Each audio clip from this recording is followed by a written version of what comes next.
right, more on our top story. The bombing attacks in two churches in Egypt are the latest acts of violence against the nation's Coptic Christian minority, which is facing rising persecution and, frankly, has been for years. Joining me now is Cynthia Farrahat, fellow at the Middle East Forum and a Coptic Christian activist. She now lives here in the United States, but did in fact grow up in Egypt. Cynthia, thank you so much for joining us. First and foremost, your personal reaction. This is an incredibly holy day, obviously sacred ground where these attacks took place. Right. What is the significance, and also are you a little worried? This is an incredibly holy week coming up as well. Of course I'm a little worried, but unfortunately I'm not surprised.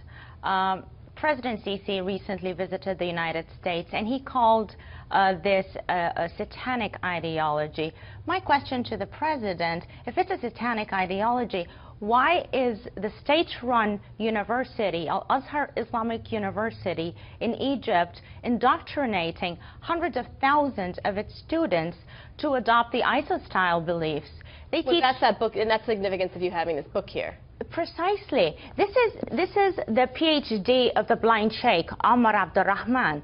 This PhD, he took it from Al-Azhar in 1971, and I would make the claim that this is the founding document of Al-Qaeda. The Egyptian government and the state-run university and the Muslim Brotherhood-controlled university still, till today, teaches things like the theological legitimacy of eating non-Muslims. So they're turning a blind eye to what is essentially our definition of terrorism. Absolutely. And not just a blind eye, they are actively funding it.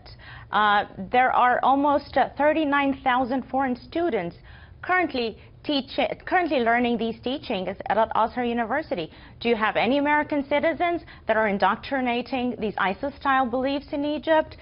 These are big questions, and that's why the terrorist attack today, I think there's going to be so much more of things like that if the Egyptian government is not held accountable for its role in the indoctrination of people like that. Okay, and I want to talk more about that, but first, the uptick that you have seen. I mean, obviously Coptic Christians, there's a long history. We could be here all day talking about centuries worth of history.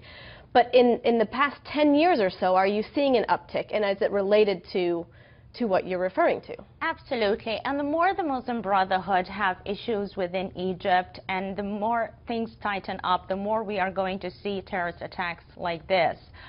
They have basically declared Nafir, which is total war, according to Sunni theology, against Christians in Egypt.